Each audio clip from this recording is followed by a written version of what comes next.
দরজা খুলে নিজের জন্মদাতা পিতাকে হাসি মুখে দাঁড়িয়ে থাকতে দেখে মন খারাপ হয়ে গেল। মলিন মুখে বললাম, বাবা ভেতরে আসো। বাবা ভিতরে এসে একটা বক্স বাড়িয়ে দিয়ে বলল, এই নে, তোর পছন্দের গুড়ের পায়েস এনেছি। কিছুটা অবাক হয়ে বললাম, তুমি এই সামান্য পায়েস দেওয়ার জন্য 60 কিলোমিটার পথ জার্নি করে এসেছো? বাবা এসে বলল, তোর মা রান্না করেছে, তোকে না দিয়ে কিভাবে খাই মা? তাই নিয়ে চলে আসলাম। রুমের ভিতর থেকে ড্রয়িং রুমের দিকে আসতে আসতে আমার শাশুড়ি বলল, বৌমা কে এসেছে? বাবা আমার শাশুড়িকে দেখে বলল, কেমন আছেন বিয়ান সাহেব? শাশুড়ি বাবার কথার উত্তর না দিয়ে আবার রুমের ভিতর চলে গেল। বাবা আসলে আমার শ্বশুর বাড়ির লোকজন খুশি হওয়ার চেয়ে বিরক্ত হয় বেশি। হুটহাট করে যদি মেয়ের বাড়ি চলে আসে তাহলে শ্বশুর বাড়ির লোকজন বিরক্ত হবে, এটাই স্বাভাবিক। অথচ আমার অবুঝ বাবা সেটা বুঝে না। কয়েকদিন যেতে না যেতেই কিছু না কিছু একটা নিয়ে বাসায় হাজির হবেই। বাবাকে বললাম, যাও বাবা, ভেতরের রুমে আপাতত বিশ্রাম নাও, তারপর দুপুরে খাওয়ার দাওয়া করে চলে যাও। বাবা কিছুটা অবাক হয়ে বলল, মা আজকেই কি চলে যেতে হবে? তোদের বাসায় একটা দিন থাকি। কোনো রকম কান্না চেপে রেখে শক্ত মুখ করে বললাম, না বাবা, তোমার থাকতে হবে না, দুপুরের খাওয়ার পরই চলে যাবে। কথাটা বলে আমি রান্নাঘরে এসে কাঁদতে লাগলাম। কতটা অসহায় হলে একটা মেয়ে তার বাবাকে বাসায় একটা দিন রাখতে চায় না, সেটা কেউ বুঝবে না। শাশুড়ির রুমে এসে মাথা নিচু করে বললাম, মা ফ্রিজ থেকে খাসির মাংসটা বের করে রান্না করি, বাবা দুপুরের খেয়ে চলে যাবে। শাশুড়ি রাগি চোখে আমার দিকে তাকিয়ে বলল, এত মেহমানদারি করতে হবে না, তোমার বাপ তো প্রতি কয়েকদিন পরপরই আসে, তার জন্য খাসির মাংস রান্না করতে হবে নাকি? যা আছে তা দিয়েই খাইয়ে বিদায় করো। লোকটার লাজ লজ্জা বলতে কিছুই নেই। কয়েকদিন যেতে না যেতেই মেয়ের বাড়ি এসে পড়ে ভালো মন্দ খাওয়ার জন্য। শাশুড়ির কাছে হাত জোড় করে মিনতি করে বললাম, মা আল্লাহর দোহাই লাগে, এভাবে বলবেন না। পাশের রুমে আমার বাবা আছে, শুনলে কষ্ট পাবে। কথাটা বলে আমি চলে আসলাম। শুধু যে আমার শাশুড়ি বাবাকে অপমান করে তা না, আমার স্বামীও করে।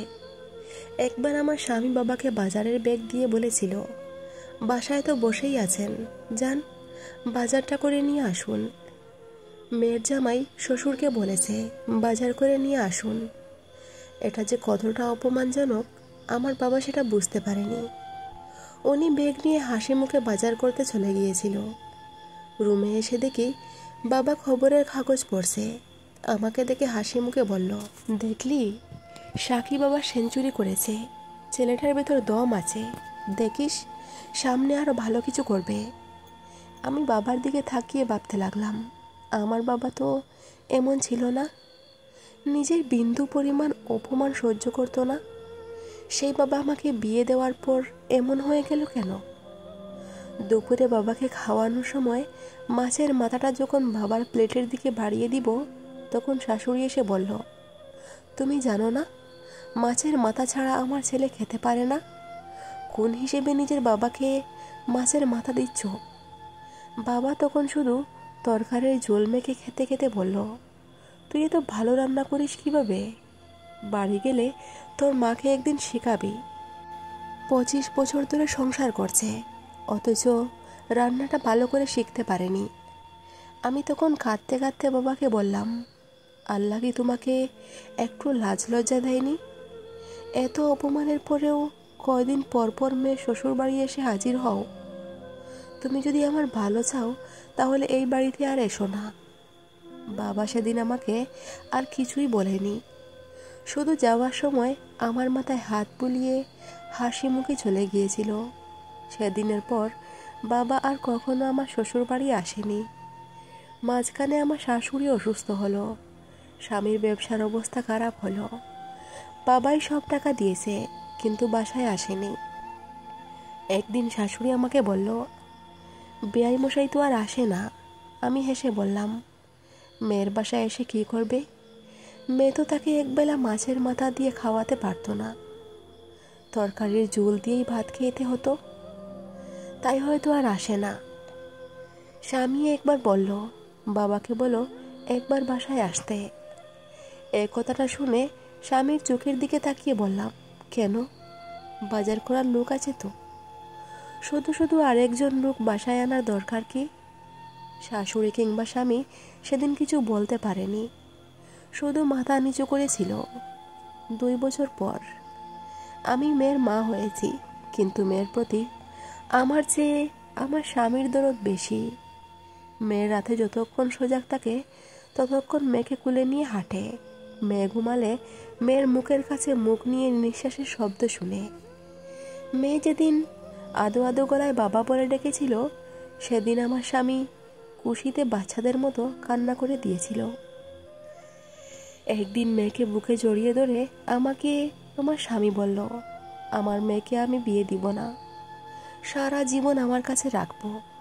মেয়েকে ছাড়া আমি থাকতে পারবো না। আমি তখন স্বামীর চোখের দিকে তাকিয়ে বললাম, আমার বাবাও হয়তো ঠিক এভাবে আমাকে বুকে জড়িয়ে ধরে বলেছিল, আমাকে বিয়ে দিবে না, আমাকে ছাড়া থাকতে পারবে না। কিন্তু মেয়ে মানুষ বলে কথা, বিয়ে তো দিতেই হবে। মেয়েকে বিয়ে দিল। মেয়ের বাসায় এসে প্রতিবার অপমানিত হয়ে যেত, তবু আবার আসতো। কথাগুলো শুনে আমার স্বামী যখন নীরব হয়ে রইল, তখন আমি চোখের জল ফেলতে ফেলতে বললাম, তোমরা আমার বাবাকে যতটা বেশরম ভেবেছিলে, বিশ্বাস করো আমার বাবা এমন বেশরম না। উনি সবই বুঝতো, তবুও না বুঝার অভিনয় করত। একমাত্র মেয়ে ছিলাম তো, তাই মেয়েকে দেখার জন্য বাবার হৃদয়টা খাটত। তাই কয়েকদিন পর পর এসে পড়ত। রাতে কান্নাকাটি করে কখন ঘুমিয়েছি জানি না। পরদিন সকালে ঘুম থেকে উঠে দেখি আমার স্বামী লেগেজ গুছিয়ে তৈরি হয়ে বসে আছে। অবাক হয়ে বললাম, কোথাও যাবে নাকি?